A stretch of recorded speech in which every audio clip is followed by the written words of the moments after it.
Welcome to Wizards of the Tower. Roleplay. And in this episode, to prep or not to prep?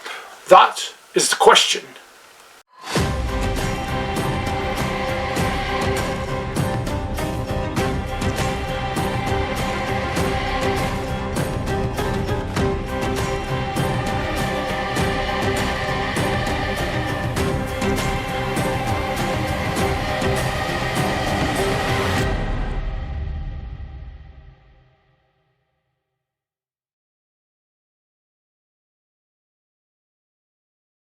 Welcome to Wizards of the Tower. Roleplay. We're going to be talking about to prep or not to prep for your adventure, your campaign. Yeah. I think it probably varies from every DM in this world how much they prep, how much they really prepare for each campaign sequence, each session. Yeah. You know, how much do you prep? Very little, really. So, to kind of give you what I do is when I start a campaign, I start formulating all these ideas in my head of, I'll come up with the main plot. Mm-hmm. What is this campaign going to be about? Right. Okay. Once I come up to that and decide what it's all about, then I start coming in with the opening and the ending. Okay. Where I want the ending, the start to be. Yeah. And where I want the ending to be. Right. Everything else in the middle is pretty much fly by the seat of my pants. Now, do you think that too much prep ruins spontaneity? I think good prep, a lot of prep, can ruin the spontaneity, because as you've heard me say, and I know other people have said this too, is the best laid plans of a DM will always be ruined by a player. Right. Players will always go off and do something that the DM never expected them to do. Right, right. So you then have to get into this role of, if you're a good DM, of the spontaneity of rolling with what the players are going to do. Sure. Instead of saying, you can't do that. Because then that ruins the whole campaign, the whole adventure, and now you're going to have people going to the wayside. Well, I mean, you could say in like a DM preparation that you keep your campaign very linear. That you never allow your characters to delineate from that line, right, from that line of quest. Canned campaigns, really tightly controlled canned campaigns, tend to be like that, to where basically there's no opportunity to look for magic doors. There's no opportunity to go downstairs or upstairs. You're basically in a line, and if you don't follow that line, or if you don't stick with it, then you don't go anywhere in the campaign. Right. Your adventure paths are clear sets of those. Now, if you're a good DM, you can still veer off if you're a good DM. But right. if you're not experienced and not good, you tend to say, well, this is where it's got to go, and now that's what people have to do. Yeah. There's no path, no fork off those paths. Right. And I know about that idea you're talking about, that the best laid plans of DMs are ruined by players.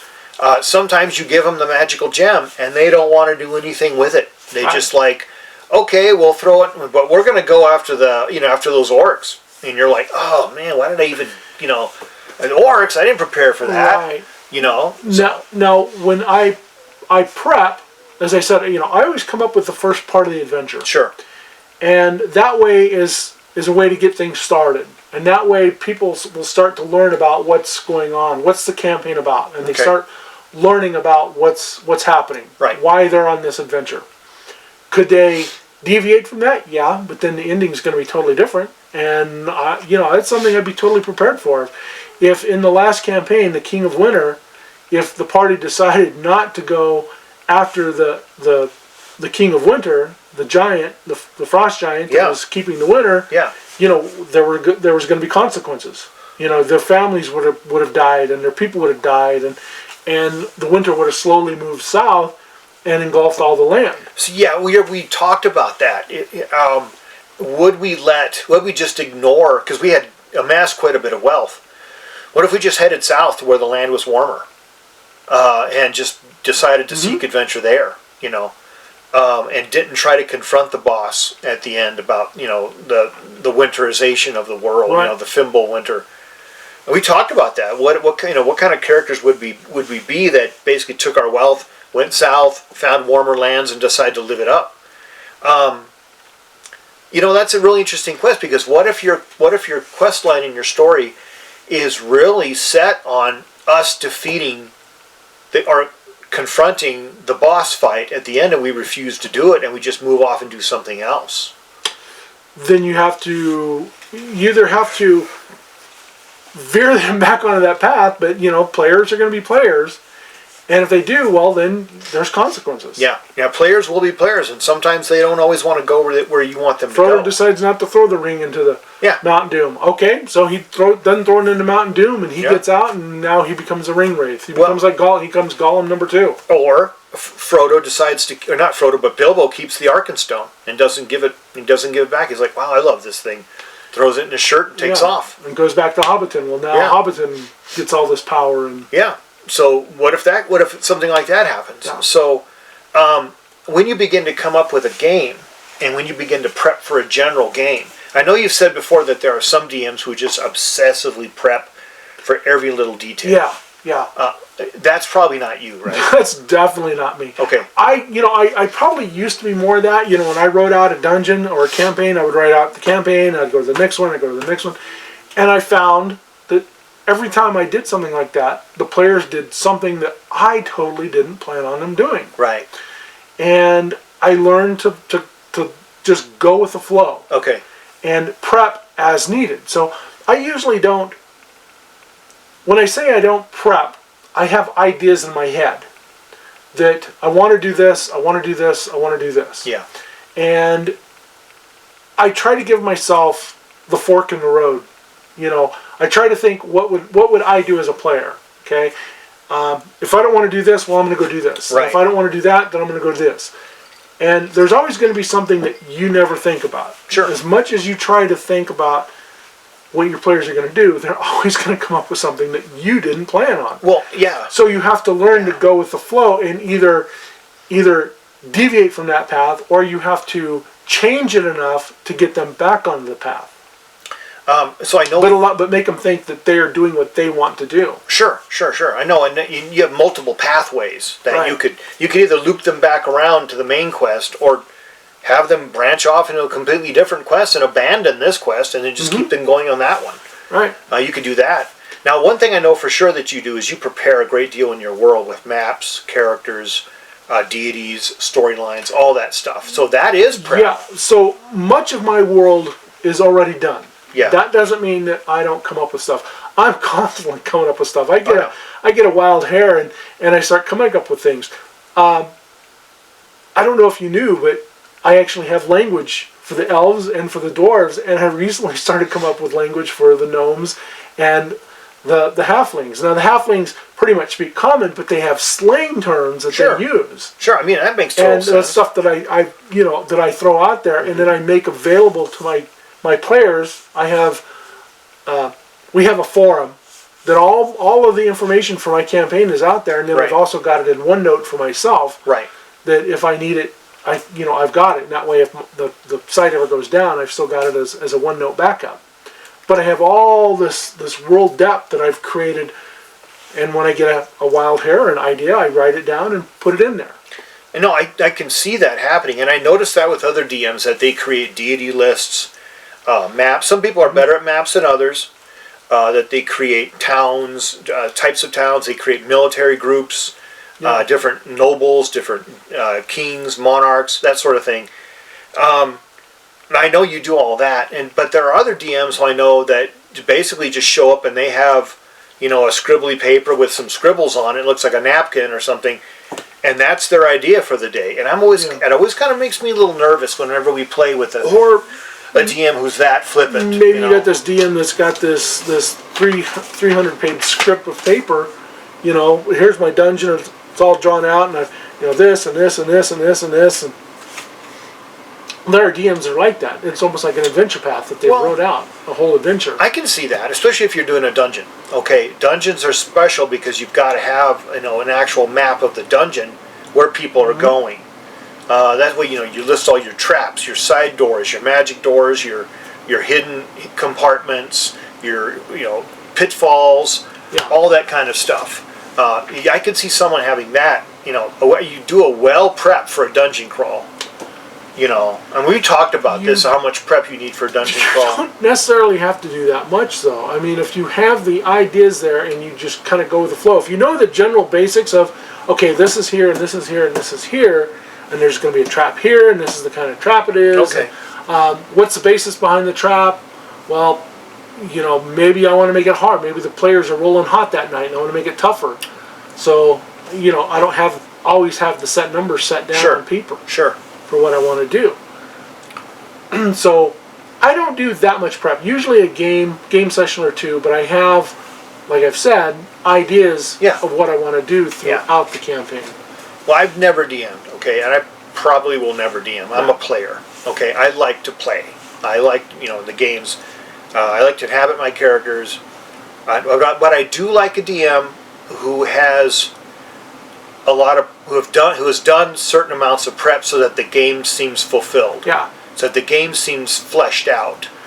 A lot of games sometimes you can tell when they're talking about their campaign that they're not fleshed out. And we had a couple of DMs who were like that, who basically they just had this vague idea of what they wanted us to do, and it didn't seem like their game was fleshed out enough to where we could branch off into a side quest. Everything just seemed like it was so delineated that we couldn't actually move around. Yeah. Do I always have names generated? Nope. If somebody goes into the bar and they say, well, what's the bartender's name? Well, you ask him his name. Yeah. Oh, bartender, what's your name? I'm such and such. I might go into a random generator and pull up a name and say, that's the one I want right there. Yeah. No, I understand that. You don't have to have every single townie written down. I mean, there's probably some DMs who do that. They write down the name of every single townie. Well, I mean, not in a game situation, but in literature, Tolkien had everybody's father, mother, grandfather, great-grandfather, all written down in these storylines and these family trees, and that was part of the story. And I mean, it kind of made flesh the story out, but it also made it sometimes difficult to read. Yeah, main characters I will have done an idea of who and what they are, and maybe general stats, and maybe a character sheet of them. If it's something that's very specific, that's for the party. So I will have that prep, okay? But I don't always have every townie name generated. I got you, yeah. Because I don't know if the party's going to do that. Right. No, I personally don't have 5 days a week or 7 days a week, 24 hours a day to do this. We both work regular jobs, so I prep what I can, and then when I'm not gaming, the ideas are always fermenting in my head, or I'll watch something, I'll see something, I'll come up with an idea. So there comes a lot of my prep. Or once the players start playing, I may come up with an idea of what they're doing that gives me an idea for what I want to do. Right. So I feed off of my players. Okay. Now, I've also played with DMs that had zero prep whatsoever, and I don't think they really knew where they were going. You can kind of tell that, can't you? Yeah, I had one many years ago, and it was in the Forgotten Realms, but the DM decided to make the Forgotten Realms dark and evil, and my character, I remember my character, I think this was first edition, and we were playing with critical hits, and my fighter character got a critical hit, lost her arm, and she was freaking out about it, because she's a fighter. She's, I lost my arm. And Jaime Lannister. and the DM decided to reverse that later on. Oh, here, somebody comes up and heals you. Elminster pops in and he heals you. Oh, okay. Where's the fun in that? You took away some of the role playing. We ran into a ghost.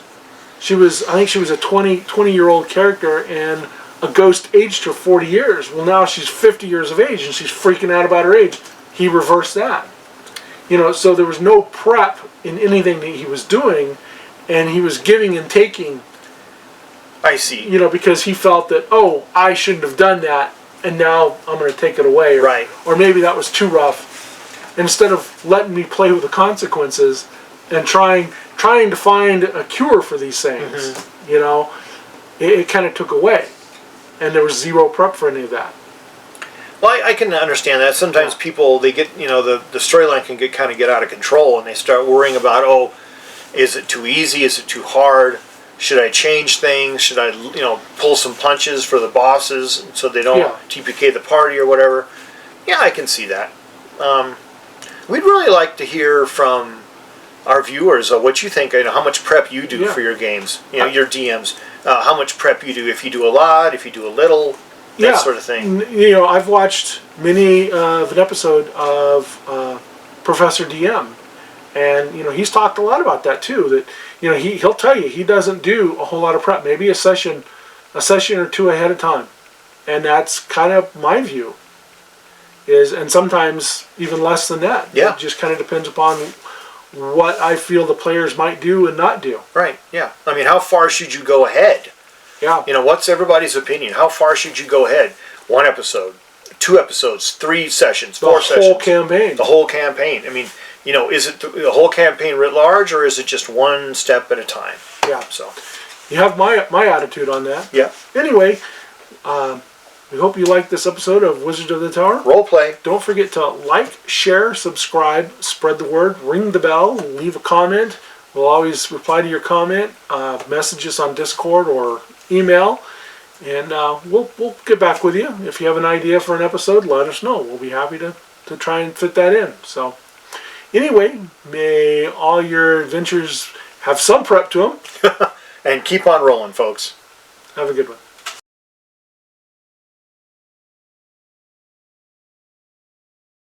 Welcome to Wizards of the Tower. Roleplay. And in this episode, to prep? Oh, not to prep. That is the question.